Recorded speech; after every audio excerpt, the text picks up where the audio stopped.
Good morning student. Solution का part number 14 बता दिया था। आज भाग नंबर 15 है। 14 नंबर भाग का आपका क्वेश्चन था कि पीपीएम की फुल फॉर्म क्या होती है, पीपीएम का पूरा नाम बताइए। तो पीपीएम का पूरा नाम था अपने पास पार्ट्स पर मिलियन। क्या था जी?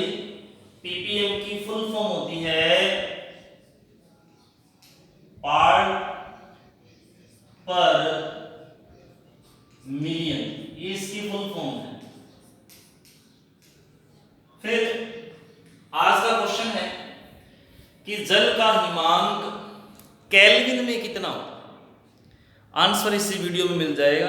प्रश्न है जल का हिमांक केल्विन में कितना होता है। और आज के टॉपिक का नाम है हिमांक अवनमन। टॉपिक का नाम है हिमांक अवनमन। ये आपका 3 नंबर वाला सीपी आ गया। तीसरा अनुसंख्य गुणधर्म। पहला था अपेक्षित वाष्प दाब अवनमन, दूसरा क्वथनांक उन्नयन और तीसरा है हिमांक अवनमन। जैसा कि आपको पता है कि कल आपका मैथ बायो का पेपर है और सैटरडे को फिर केमिस्ट्री का पेपर है। केमिस्ट्री के पेपर का सिलेबस सॉल्यूशन और पिछले 5 वीडियो के कमेंट काउंट होंगे। अब इसमें अपने आगे बढ़ते हैं। आज का प्रश्न बताई दिया मैंने आपको कि जल का हिमांक केल्विन में कितना होता है। सबसे पहले अपने बात करते हैं कि हिमांक है क्या। ये शब्द आपने काफी बार सुना है, हिमांक। हिमांक को आप कहते हैं इंग्लिश में फ्रीजिंग पॉइंट। क्या कहते हैं? Freezing point. और सामान्य भाषा में आप क्या कहते हो कि वह ताप जिस पर कोई द्रव जम जाए, ठोस बन जाता है। लेकिन वो भाषा एक सामान्य है, केमिस्ट्री की भाषा की परिभाषा नहीं बनी। हिमांक वह होता है जिसे आप सामान्य भाषा में क्या कहते हो, जिस पर कोई द्रव ठोस बन जाता है, जम जाता है। इसको अपने केमिस्ट्री की भाषा में लेकर जाना है। कैसे लेके जाएंगे? देखो, आपने बर्फ देखी होगी। मान लीजिए इस पात्र के अंदर जल था और वो जल आ गया ठोस अवस्था में, और क्या बना बैठा है? बर्फ। और आपने देखा होगा बर्फ से भाप निकलती है। बर्फ से क्या निकलती है? भाप निकलती है कि नहीं निकलती? ये भाप ऊपर की तरफ जाती है।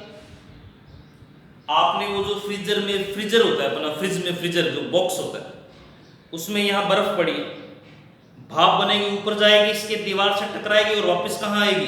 नीचे आएगी कि नहीं आएगी? तो ये भाप ऊपर जाके वापस टकरा रही है किससे? ठोस से। तो ये तो ठोस बन गया ना। इसमें तो क्या है? बर्फ है, आइस, ठोस बन गया। अब ये जो भाप इस बर्फ से निकली और ऊपर टकराई और वापस नीचे जा रही है, नीचे क्या लगाएगी? दाब। किस पर? बर्फ पर, ठोस पर।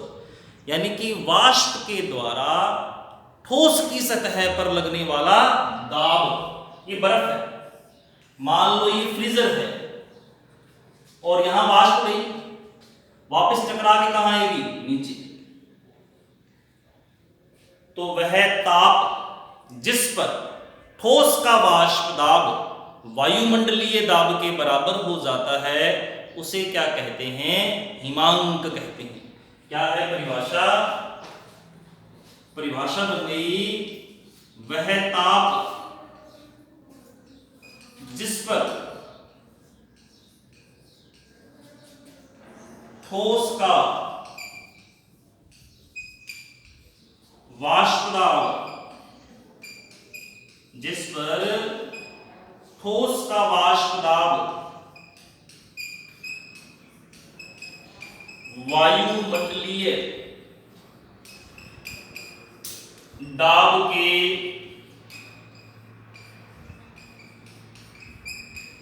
बराबर हो जाता है।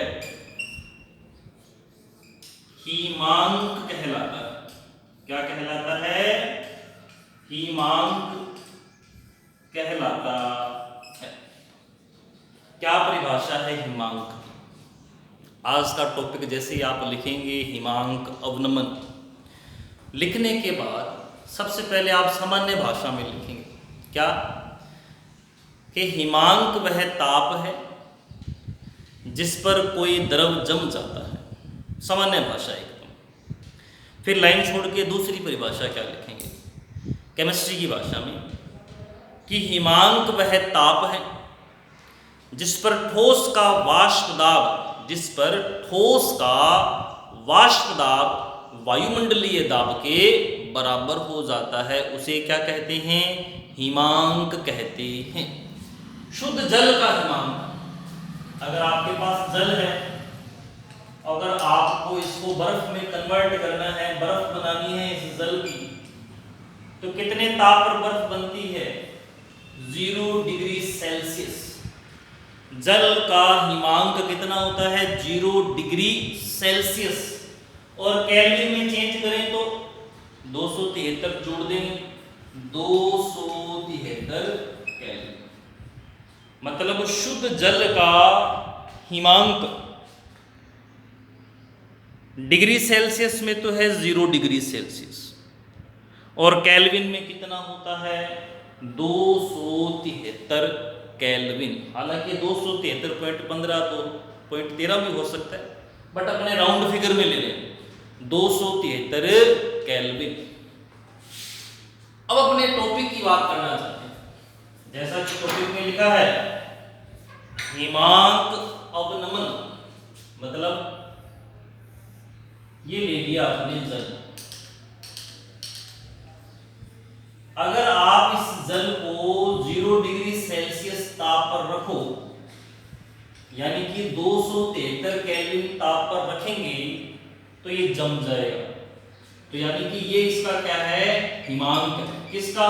जल का, यानी कि विलायक। किसका है? विलायक का।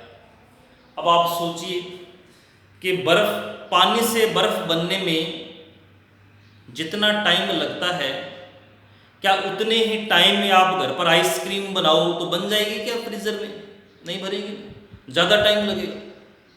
फ्रीजर में रखोगे तो ज़्यादा टाइम, दूध को रख लो चाहे नॉर्मली, दूध को अपने गर्म करके या नॉर्मली फ्रीजर में रख दें, एक तरफ पानी रख दें, एक तरफ दूध रख दें, तो आप देखना पहले ठोस कौन बनेगा? पहले पानी ठोस बन जाएगा, दूध लेट बनेगा, क्योंकि दूध क्या है? विलयन है। दूध क्या है? विलयन। यानी कि अगर अपने विलायक में, ये रहा विलायक, यानी कि जल में विलय मिला दें। क्या मिला दें? विलय। कैसा विलय? अवाष्पशील विलय मिला दें। विलायक में अवाष्पशील विलय मिलाने पर हिमांक में कमी आती है। हिमांक में कमी आती है। कमी आने का मतलब कि पहले जो 0 डिग्री पर बन रहा था ना ठोस, अब वो 0 से कम, माइनस में, वहां जाके बने, जिसे अपने क्या कहते हैं? हिमांक में कम। यानी कि अपने को और ठंडा करना पड़ेगा, फ्रीजर की पावर और बढ़ानी पड़ेगी। कहने का मतलब जब विलायक में विलय मिलाया जाता है तो हिमांक में क्या आती है? कमी। इस घटना को क्या कहते हैं? हिमांक अवनमन। तीनों परिभाषाएं ध्यान रखनी है। वाष्प दाब अवनमन क्या था? विलायक में विलय मिलाने से वाष्प दाब में कमी आती है, जिसे क्या कहते हैं? वाष्प दाब अवनमन। विलायक में विलय मिलाने से कवथनांक में वृद्धि होती है, जिसे क्या कहते हैं? कवथनांक उन्नयन। हिमांक अवनमन, विलायक में विलय मिलाने से हिमांक में क्या आती है? कमी, जिसे क्या कहते हैं? हिमांक अवनमन।